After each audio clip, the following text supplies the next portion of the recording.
Question है, हम देखते हैं लॉन्ग आंसर। शॉर्ट आंसर के लिए आप जब बुक को पढ़िएगा तो आप देखिएगा कि उसके लिए मैं मेरे चैनल को अगर सब्सक्राइब करते हैं तो मैं कुछ क्वेश्चन आपको लिए लाते रहता हूँ।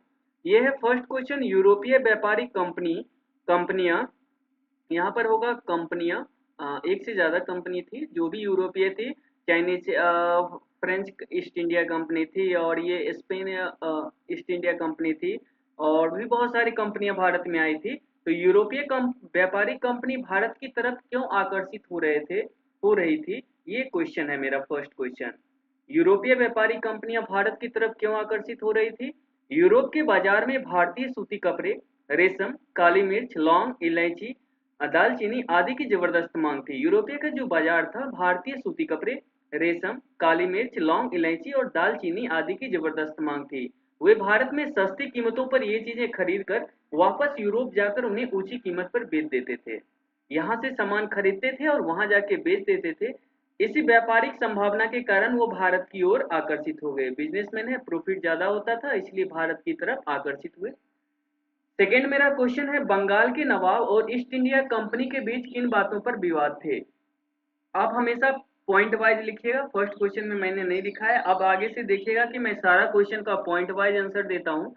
ये क्वेश्चन है, बंगाल के नवाबों और ईस्ट इंडिया कंपनी के बीच किन किन बातों पर विवाद थे? सबसे पहले कंपनी ने बंगाल को ही एक तरह से अपने कंट्रोल में लेने की कोशिश किया था। सबसे ज्यादा वहाँ की जमीन और वहाँ की खेती बहुत ज्यादा होती थी, जिसके लिए बंगाल एक तरह से सेंटर था, और वो चाहते थे अंग्रेज लोग सबसे पहले उसको कब्जा करें। अभी का बांग्लादेश और ये म्यांमार का पार्ट, ये सारा बांग्लादेश का ही भाग में आता था। बंगाल के नवाबों और ईस्ट इंडिया कंपनी के बीच किन बातों पर विवाद थे? चलिए देखते हैं इसको सेकेंड में। बंगाल के नवाबों और ईस्ट इंडिया, आप अपने पास एक कॉपी और एक पेन रखिएगा तो बेहतर रहेगा। जो जो इंपोर्टेंट पॉइंट लिखेगा आप लिख लीजिएगा। बंगाल के नवाबों और ईस्ट इंडिया कंपनी के बीच कई विवाद थे। ये विवाद मुख्यतः व्यापारिक, आर्थिक और राजनीतिक कारणों से उत्पन्न हुए थे। बंगाल के नवाबों और ईस्ट इंडिया कंपनी के बीच कई विवाद थे। यह विवाद मुख्यतः व्यापारिक, आर्थिक और राजनीतिक कारणों से उत्पन्न हुए थे। निम्नलिखित बिंदुओं इनके बीच विवाद थे। जब भी आप लिखिएगा पॉइंट वाइज, फर्स्ट मैंने दिया है व्यापारिक अधिकार और सीमा शुल्क। व्यापारिक अधिकार और सीमा शुल्क, ईस्ट इंडिया कंपनी, ये मेरा पॉइंट हो गया, और इसके रिलेटेड आप दो चार लाइन अपने मन से लिख लिएगा। ईस्ट इंडिया कंपनी ने बंगाल में व्यापार करने के लिए विशेष अधिकार प्राप्त किए थे। वो अपनी माल पर सीमा शुल्क नहीं देना चाहते थे। जो टैक्स होती है, जो गवर्नमेंट जो टैक्स लेती है, कोई सामान अगर दूसरे देश जाके बेचिएगा, वो टैक्स वो नहीं देना चाहते थे। जबकि बंगाल के नवाबों को मानना था कि कंपनी को भी अन्य व्यापारियों की तरह सीमा शुल्क देना चाहिए। सबसे पहला ये था प्रॉब्लम। दूसरा है दस्तक का दुरुपयोग। ईस्ट इंडिया कंपनी ने नवाब के दस्तक पास मिला था, जिसके तहत कंपनी के सामान की सीमा शुल्क मुक्त कर दिया था। ईस्ट इंडिया कंपनी को नवाब से एक पास परमिट मिल गया था, जिसके तहत उसने सीमा शुल्क मुक्त कर दिया था। कंपनी के अधिकार इस दस्तक को दुरुपयोग करके निजी व्यापार भी करने लगे, जिससे नवाब को भारी आर्थिक नुकसान हुआ। और इसके आड़े हाथों वो लोग अपने, जो भी अंग्रेज थे, वो लोग अपना अपना भी व्यापार करने लगे और बहुत ज्यादा नुकसान होने लगा। सैन्य शक्ति प्रदर्शन, कंपनी अपनी सैन्य शक्ति का उपयोग करके नवाब पर दबाव डालती थी। अपना सेना बना करके, आधुनिक हथियार ला करके नवाब पर दबाव, नवाब को यह पसंद नहीं था और इसे अपने अधिकारों का उल्लंघन मानते थे। कंपनी अपनी सैन्य शक्ति का उपयोग करके नवाबों पर दबाव डालती थी। नवाबों को यह पसंद नहीं था और उसे अपने अधिकार का उल्लंघन मानते थे। राजनीतिक हस्तक्षेप, ईस्ट इंडिया कंपनी की राजनीतिक व्यवस्था में हस्तक्षेप करने लगी थी। ईस्ट इंडिया कंपनी बंगाल की राजनीतिक व्यवस्था में हस्तक्षेप करने लगी थी। वे अपने पसंद के लोगों को सत्ता में बिठाना चाहते थे और नवाबों के निर्णयों को प्रभावित करना चाहते थे कि नवाब मेरे हाथ का कठपुतली रहे। और ईस्ट इंडिया कंपनी बंगाल के राजनीतिक व्यवस्था में हस्तक्षेप करने लगी थी। वो अपने पसंद के लोगों को सत्ता में बिठाना चाहते थे और नवाब के निर्णय को प्रभावित करना चाहते थे। प्रशासनिक अधिकार, कंपनी और नवाबों के बीच प्रशासनिक अधिकार को लेकर भी संघर्ष था। कंपनी और नवाबों के बीच प्रशासनिक अधिकार को लेकर भी संघर्ष था। कंपनी चाहती थी उन्हें बंगाल के प्रशासनिक मामलों को अधिकार मिले। राजस्व संग्रह, ये जो पॉइंट वाइज लिखे ये ज्यादा इंपोर्टेंट है। इससे रिलेटेड अगर आपको याद रहेगा तो पॉइंट बना करके आप लिख सकते हैं। नवाबों ने कंपनियों के राजस्व वसूलने का अधिकार छीनने की कोशिश की, क्योंकि कंपनी द्वारा कर वसूली में धांधली की जा रही थी। नवाबों ने कंपनी के राजस्व वसूली के अधिकार छीनने की कोशिश की। कंपनी चाहता था कि ये जो कर वसूलते हैं इसका कंट्रोल मेरे पास हो, जिससे कंपनी द्वारा वसूलों में धांधली की जा रही थी। ये विवाद धीरे धीरे बढ़ते गए और अंततः प्लासी की लड़ाई, ठीक है, 1757 याद रखिएगा, 1757 प्लासी की लड़ाई और बक्सर का युद्ध 1764, 1757 और प्लासी की लड़ाई हुई थी और बक्सर का युद्ध 1764 जैसी घटनाओं में परिवर्तन हो गए, जिसके परिणाम स्वरूप बंगाल का नियंत्रण ईस्ट इंडिया कंपनी के हाथों में चला गया। नेक्स्ट क्वेश्चन हम लोग देखते हैं, दीवानी मिलने से ईस्ट इंडिया कंपनी को किस तरह फायदा पहुंचा। दीवानी जो मिल गई थी, बंगाल की दीवानी उन्हें मिला था, इससे कंपनी को क्या फायदा मिला था। दीवानी अधिकार मिलने से ईस्ट इंडिया कंपनी को कई तरह के फायदे हुए। यह अधिकार कंपनियों को 1765 में, 1757 प्लासी की लड़ाई और 1765 उसके बाद हुआ था बक्सर की लड़ाई। टाइम इंपोर्टेंट है, ये नहीं लिखिएगा तो आपका आंसर बेहतर नहीं बन पाएगा। दीवानी अधिकार मिलने से ईस्ट इंडिया कंपनी को कई तरह के फायदे हुए। यह अधिकार कंपनियों को 1765 में बक्सर की लड़ाई के बाद मिला, जब मुगल सम्राट शाह आलम ने बंगाल, बिहार और उड़ीसा के दीवानी अधिकार, मुगल सम्राट शाह आलम द्वितीय ने बंगाल, बिहार और उड़ीसा के दीवानी अधिकार, राजस्व वसूली, नागरिक प्रशासन के अधिकार कंपनी को सौंप दिए। मुगल सम्राट शाह आलम द्वितीय थे बंगाल, बिहार और उड़ीसा के दीवानी अधिकार, राजस्व वसूली और नागरिक प्रशासन का अधिकार सौंप दिए। निम्नलिखित फायदे का उल्लेख किया जा सकता है, जिसके कारण उन्हें फायदे क्या हुए। आर्थिक लाभ हुआ, दीवानी अधिकार मिलने के बाद ईस्ट इंडिया कंपनी ने इन तीनों प्रांतों को राजस्व वसूलने का अधिकार मिल गया। इससे कंपनियों की आय में भारी वृद्धि हुई। उन्होंने अपने व्यापारिक और सैन्य खर्चों का उपयोग किया। प्रशासनिक नियंत्रण, कंपनी को नागरिक और न्याय व्यवस्था का अधिकार मिल गया। कंपनी को नागरिक प्रशासन और न्याय व्यवस्था का अधिकार मिल गया, जिससे वो सीधे तौर पर इन प्रांतों को प्रशासन को नियंत्रण कर सकते थे। इससे कंपनी को प्रभाव और शक्ति बढ़ी। राजनीतिक शक्ति, दीवानी अधिकार मिलने से कंपनी की राजनीतिक स्थिति मजबूत हो गई। अब वे स्थानीय नवाबों और अन्य शासकों पर अधिक प्रभाव डाल सकते थे और अपने हितों की ओर आगे बढ़ सकते थे। सैन्य खर्च की भरपाई, कंपनी अब अपने सैन्य खर्चों के लिए इंग्लैंड से धन की आवश्यकता नहीं थी। वो स्थानीय राजस्व का उपयोग करके अपनी सेना का संचालन कर सकते थे। व्यापारिक विस्तार, आर्थिक संसाधनों का उपलब्ध के कारण कंपनी ने अपने व्यापार का विस्तार किया और अन्य क्षेत्रों में अपनी पकड़ को मजबूत की। स्थानीय संरचनाओं का उपयोग, कंपनी को स्थानीय संरचनाओं और प्रशासनिक संरचनाओं को वो उपयोग करने राजस्व वसूल को सुनिश्चित किया। इसके लिए उन्होंने प्रशासनिक कामकाज में सुधार हुई। दीवानी अधिकार मिलने से ईस्ट इंडिया कंपनी ने बंगाल, बिहार और उड़ीसा में अपनी पकड़ मजबूत की और इन प्रांतों में पूर्ण नियंत्रण हासिल किया। इससे भारत में ब्रिटिश सरकार की नींव और अधिक पुख्ता हो गई। आप याद रखिएगा कि बहादुर शाह जफर द्वितीय थे, उसी ने उनको इन प्रांतों में दीवानी अधिकार दिया था।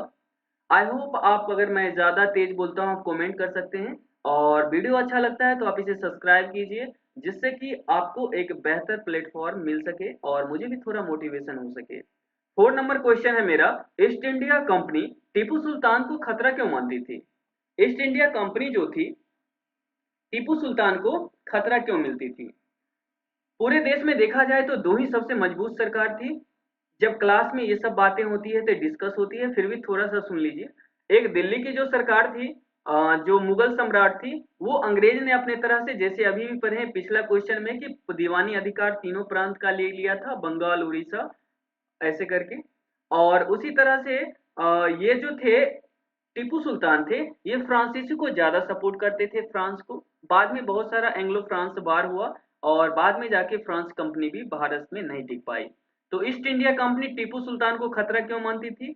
और चलिए इसके बारे में हर क्वेश्चन को आप स्टेप वाइज लिखिएगा, आप इसे रोक कर भी लिख सकते हैं और बेहतर रहेगा। East India company Tipu Sultan को कई कारणों से खतरा मानती थी। टीपू सुल्तान मैसूर के शासक थे, याद रखिएगा कौन कहाँ के शासक हैं, इसको आप एक कॉपी रखिएगा और इसे साइड से आप नोट भी कर सकते हैं। East India company Tipu Sultan को कई कारणों से खतरा मानती थी। टीपू सुल्तान मैसूर के शासक थे और अपने समय के सबसे प्रमुख नेताओं में से एक थे। उनके द्वारा उठाए गए कदम और नीतियां कंपनी के हितों के विपरीत थी। उनके द्वारा उठाए गए कदम, अंग्रेजी जो कंपनियां थी उसकी निम्नलिखित बिंदुओं को समझा जा सकता है। सैन्य शक्ति, टीपू सुल्तान की सेना बहुत ही शक्तिशाली और अच्छी तरह से संगठित थी। टीपू सुल्तान की सेना बहुत ही शक्तिशाली और अच्छी तरह से संगठित थी।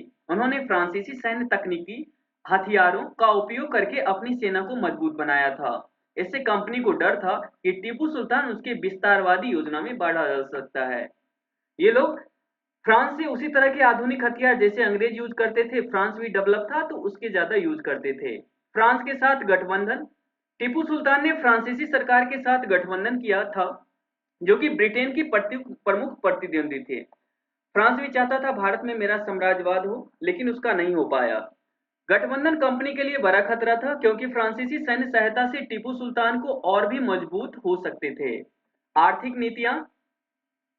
आर्थिक नीतियां ये सब टॉपिक है, आप याद रखिएगा, ये वाला जो हमेशा बार बार करता हूं, आर्थिक नीतियां।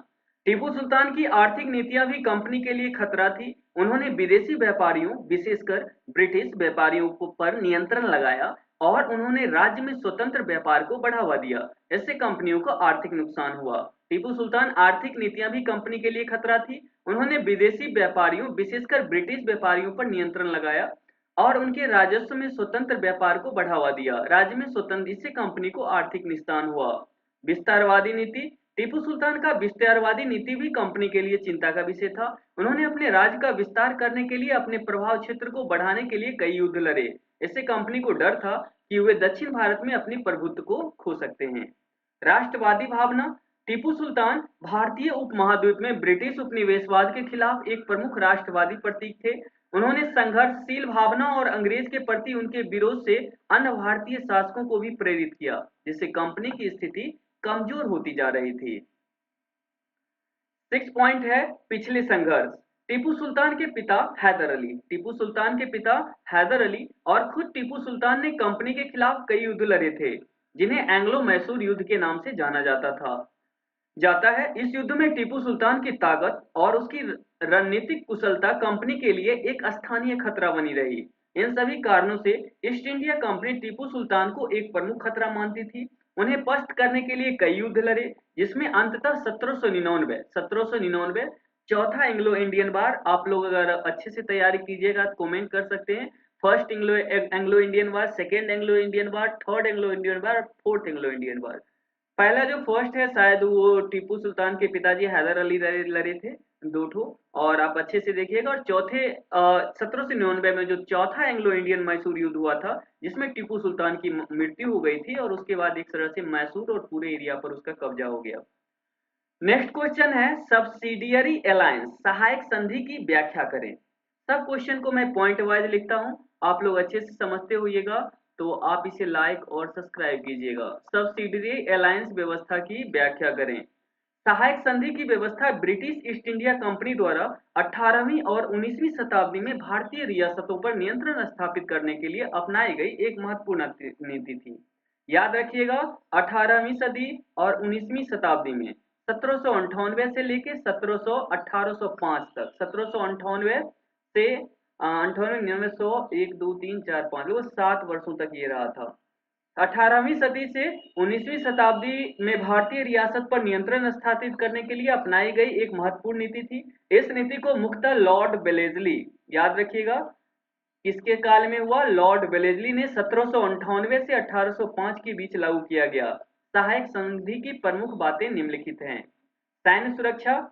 संधि के तहत भारतीय राज्य को अपनी रक्षा के लिए ब्रिटिश सेना रखनी पड़ती थी। इन सेना का खर्च संबंधित राज्य को उठाना पड़ता था। सैन्य सुरक्षा। संधि के तहत भारतीय राज्य को अपनी रक्षा के लिए ब्रिटिश सेना रखनी पड़ती थी। इन सेना का खर्च संबंधी भारतीय राज्य को उठाना पड़ता था। विदेशी संबंध। भारतीय राज्य को ब्रिटिश सरकार से अनुमति के बिना भारतीय राज्य को ब्रिटिश सरकार किसी अन्य राज्य पर कोई संधि या युद्ध नहीं करना था। अगर किसी और राज्य से अगर युद्ध करना है, संधि करना है, तो उन्हें अंग्रेज को पहले बताना पड़ता था। इस प्रकार उनके विदेशी संबंध पूरी तरह ब्रिटिश नियंत्रण में आ जाते थे। British resident. संधि के अनुसार भारतीय राज्य में एक ब्रिटिश रेजिडेंट प्रतिनिधि को तैनात किया जाता था, जो राज्य के आंतरिक और बाहरी मामलों में हस्तक्षेप कर सकता था। इससे ब्रिटिश सरकार को राज्य और प्रशासन और नीतियों पर सीधा नियंत्रण मिल जाता था। ठीक है। आंतरिक सुरक्षा। आंतरिक सुरक्षा राज्य के आंतरिक मामलों में हस्तक्षेप करने का अधिकार भी ब्रिटिश सरकार को मिला था। राज्य के आंतरिक मामलों में हस्तक्षेप करने का अधिकार भी ब्रिटिश सरकार को मिला था। इससे भारतीय राज्यों की स्वतंत्रता, सीमित हो जाती थी और वे ब्रिटिश नियंत्रण में आ जाते थे। आंतरिक सुरक्षा, राज्य के आंतरिक मामलों में हस्तक्षेप करने का अधिकार भी ब्रिटिश सरकार को मिला था। इससे भारतीय राज्यों की स्वतंत्रता सीमित हो जाती थी और वे ब्रिटिश नियंत्रण में आ जाते थे। आर्थिक प्रभाव, ब्रिटिश सेना में खर्च को वहन करने के लिए भारतीय राज्यों को भारी राजस्व चुकाना पड़ता था। ब्रिटिश सेना को खर्च और वहन करने के लिए भारतीय राज्यों को भारी राजस्व चुकाना पड़ता था, जिससे उनकी आर्थिक स्थिति कमजोर हो जाती थी, जिससे और भी अधिक ब्रिटिश सहायता पर निर्भर हो जाते थे। एक तरह से उन्हें पंगु बना दिया जाता था। सहायक संधि के प्रभाव, अब देखेंगे प्रभाव क्या हुआ। राजनीतिक अधीनता, इस संधि ने भारतीय राज्यों को ब्रिटिश राजनीतिक और सैन्य नियंत्रण ला दिया। इससे उनकी स्वतंत्रता और स्वायत्तता समाप्त हो गई। आर्थिक शोषण, ब्रिटिश सेना और खर्च अन्य आर्थिक शर्तों के कारण भारतीय राज्यों की आर्थिक स्थिति बदहाल हो गई। इससे ब्रिटिश कंपनियों को लाभ हुआ। प्रमुख राज्य जिसने सहायक संधि की, हैदराबाद ने किया था, मैसूर ने किया था, बाद में हैदराबाद को मिलाया गया था, अवध किया था, ये सब किया था, पूना, पेशवा किए थे।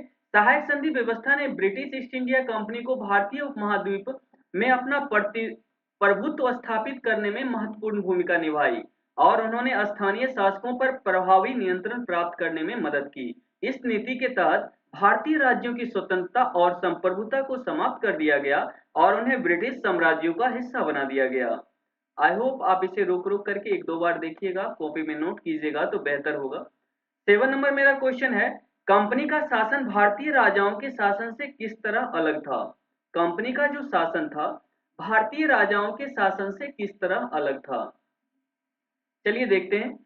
ईस्ट इंडिया कंपनी का शासन भारतीय राजाओं के पारंपरिक शासन से कई महत्वपूर्ण तरीकों से अलग था।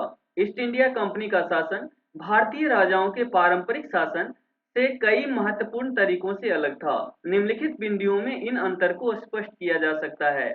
प्रशासनिक ढांचा, ईस्ट इंडिया कंपनी का प्रशासनिक ढांचा केंद्रीयकृत था। ईस्ट इंडिया कंपनी का प्रशासनिक ढांचा जो था ईस्ट इंडिया कंपनी का, आप पॉइंट वाइज लिख सकते हैं, केंद्रीयकृत था, जिससे कंपनी के निर्देशक मंडल और ब्रिटिश सरकार के प्रतिनिधियों का नियंत्रण था। उन्होंने गवर्नर जनरल और ब्रिटिश अधिकारियों को नियुक्त किया जो विभिन्न क्षेत्रों में प्रशासन संभालते थे।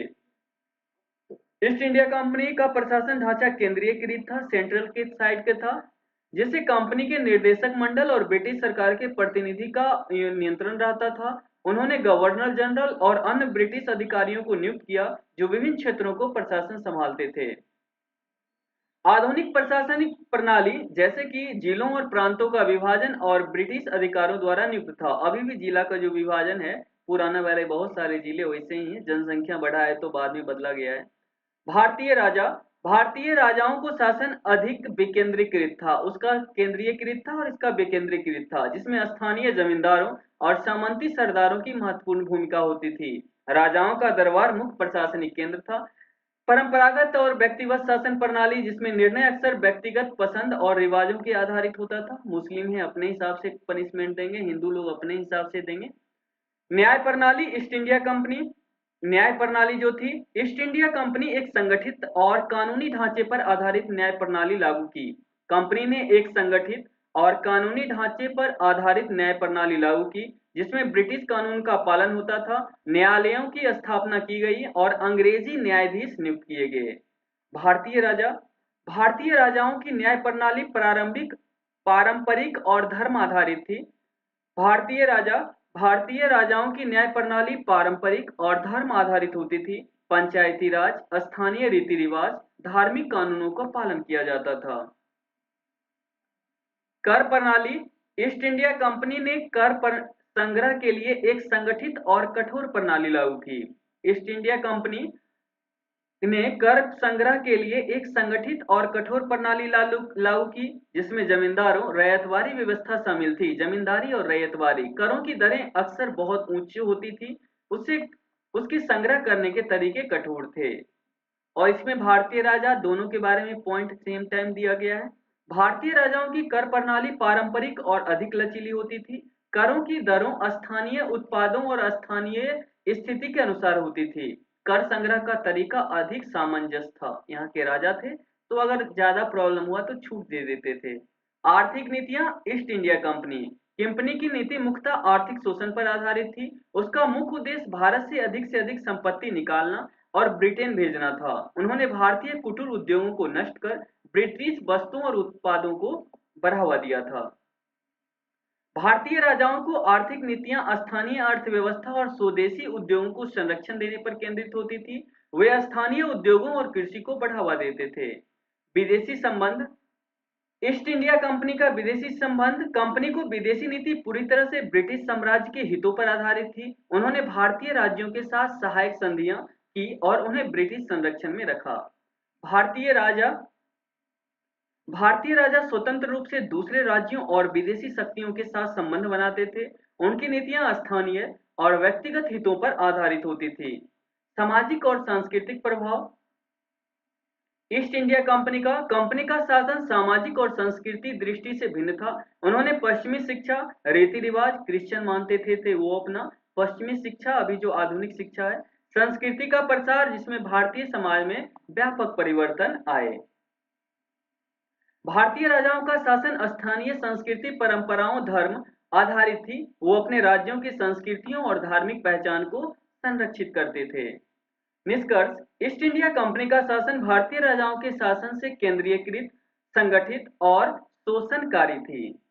ईस्ट इंडिया कंपनी का शासन भारतीय राजाओं के शासन से केंद्रीयकृत, संगठित और शोषणकारी थी, जबकि भारतीय राजाओं का शासन अधिक विकेंद्रीकृत, पारंपरिक और सामंजस्यपूर्ण था। कंपनी का मुख्य उद्देश्य आर्थिक लाभ और राजनीतिक नियंत्रण था, जबकि भारतीय राजा स्थानीय और सांस्कृतिक हितों पर अधिक केंद्रित करते थे। आई होप आपको ये समझ में आ गया होगा। 8 नंबर मेरा क्वेश्चन है, कंपनी की सेना की संरचना में आए बदलाव को वर्णन कीजिए। ये ब्रिटिश ईस्ट इंडिया कंपनी के बारे में है। कंपनी की सेना की संरचना में आए बदलाव का वर्णन कीजिए।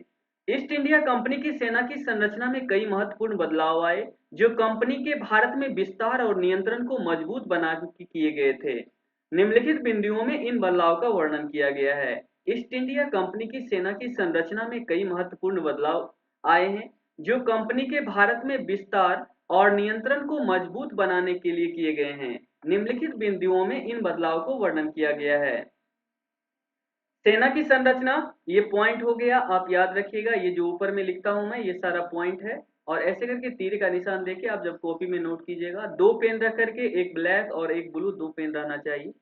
कंपनी की शुरुआत में सेना का आकार छोटा था और मुख्य रूप से निजी सुरक्षा के लिए उपयोग होता था। जैसे कि शुरू में जानते हैं कंपनी थी तो अपने बाहर में गार्ड के तौर पे रखता था। प्रारंभ में सेना में ब्रिटिश और भारतीय सैनिक का मिश्रण था, जिन्हें सिपाही कहा जाता था। प्रारंभ में सेना में ब्रिटिश और भारतीय सैनिक का दोनों एक साथ रहते थे, जिन्हें सिपाही कहा जाता था। बाद की संरचना में बदलाव आई। जैसे जैसे कंपनी का नियंत्रण बढ़ता गया, सेना का आकार और संरचना बदलने लगी। जैसे जैसे कंपनी का नियंत्रण बढ़ता गया, सेना का आकार, संरचना बदलने लगी। सेना के 3 प्रमुख प्रेसिडेंसी सेनाओं में विभाजित किया गया: बंगाल, मद्रास और बॉम्बे प्रेसिडेंसी सेना। प्रत्येक प्रेसिडेंसी सेना में पैदल सेना, इन्फेंट्री, घुड़सवार सेना, कैवेलरी और तोपखाना आर्टिलरी की यूनिटी शामिल थी। इन्फेंट्री अभी भी है, सेना पैदल सेना, घुड़सवार, कैवेलरी अब शायद हट गया है, और तोपखाना आर्टिलरी अभी भी है, यूनिटी शामिल थी। ठीक है। प्रारंभ में भारतीय सैनिक सिपाहियों को भर्ती के लिए अधिक ध्यान दिया गया। भारतीय सिपाही मुख्य रूप से ऊंची जाति से आते थे, विशेषकर ब्राह्मण और राजपूत। बाद की भर्ती, 1857 के विद्रोह के बाद भर्ती नीति में बदलाव आया। अब भर्ती करते समय जाति और क्षेत्रीय पृष्ठभूमि पर अधिक ध्यान दिया गया। सेना में अधिक विविधता लाई गई। पंजाबियों, गोरखाओं, पठानों और सिखों को अधिक संख्या में भर्ती किया गया 1857 के बाद। प्रशिक्षण और संगठन। आरंभिक प्रशिक्षण, शुरुआत में सैनिकों को प्रारंभिक सैन्य प्रशिक्षण मिलता था, लेकिन धीरे धीरे ब्रिटिश सैन्य प्रशिक्षण में रणनीतियां अपनाई गई। बाद का प्रशिक्षण, ब्रिटिश सैनिक का प्रशिक्षण वर्दी और हथियारों का उपयोग होने लगा। ब्रिटिश सैन्य सिद्धांतों और ड्रिल का पालन किया जाने लगा। कमांड की संरचना, ब्रिटिश अधिकारी, कंपनी की सेना में भारतीय सैनिकों को ऊपर ब्रिटिश अधिकारी नियुक्त किए गए। यह संरचना 1857 के विद्रोह के बाद और सख्त हो गए, जैसे कि ऊपर के पोस्ट पर कोई इंडियन नहीं रह सकता है। भारतीय अधिकारों को उच्च पदों को नियुक्त में सीमित अवसर मिलते थे और उनके ऊपर हमेशा ब्रिटिश अधिकारियों का नियंत्रण रहता था। हथियार और उपकरण। हथियार और उपकरण। आरंभिक हथियार। प्रारंभ में सेना के प्रारंभिक हथियार का उपयोग करती थी, लेकिन समय के साथ ब्रिटिश हथियार और उपकरणों को अपनाया गया। शुरुआत में तलवार, तीर धनुष, लेकिन बाद में जाके ब्रिटिश हथियार आधुनिक जो गोली बंदूक और बारूद का यूज किया गया। कंपनी की सेना में आधुनिक बंदूकें, तोपें और अन्य हथियार शामिल किए गए। नई तकनीकी और हथियारों के साथ सेना को सुसज्जित किया गया। भूमिकाएं और जिम्मेदारियां। आरंभिक भूमिका। प्रारंभ में सेना का मुख्य उद्देश्य कंपनी के व्यापारिक प्रतिष्ठानों और संपत्तियों की सुरक्षा थी। समय के साथ सेना का उपयोग क्षेत्रीय विस्तार, विद्रोह के कुचलने और अन्य भारतीय राज्यों के साथ युद्ध में किया जाने लगा। सेना की जिम्मेदारियां बढ़ती गई और पूरे भारत में कंपनी को शासन बनाने के लिए महत्वपूर्ण भूमिका निभाई। सेना की संख्या। 1857 के विद्रोह के बदलाव। सेना के सुधार। 1857 के विद्रोह के बाद ब्रिटिश सरकार ने सीधे नियंत्रण अपने हाथ में ले लिया था। 1857 से पहले ब्रिटेन की यहाँ की जो कंपनी थी उसमें नियंत्रण था। 1857 जो विद्रोह था उसके बाद ब्रिटिश सरकार ने सीधे नियंत्रण अपने हाथ में ले लिया और सेना में महत्वपूर्ण सुधार किए। सेना की भर्ती, संगठन और कमांड संरचना में बदलाव किए गए ताकि भविष्य में विद्रोह की संभावना को कम किया जा सके। निष्कर्ष। ईस्ट इंडिया कंपनी की सेना की संरचना में आए बदलाव ने कंपनी को भारत में विस्तार और नियंत्रण को सुदृढ़ किया। इस बदलाव ने भर्ती नीतियों, प्रशिक्षण, संगठन और हथियारों में सुधार शामिल थे। 1857 के विद्रोह के बाद सेना में और अधिक संगठित और नियंत्रित बदलाव किए गए, जिससे ब्रिटिश शासन की नींव को और मजबूत हो गई। आई होप आपको ये बेहतर लगा होगा। ये क्लास 8 का है, चैप्टर 2 हिस्ट्री का है। ऐसे मैं बनाऊंगा। अगर आप नए हैं तो वीडियो को सब्सक्राइब करें, इससे आपको तो कोई लॉस नहीं होगा।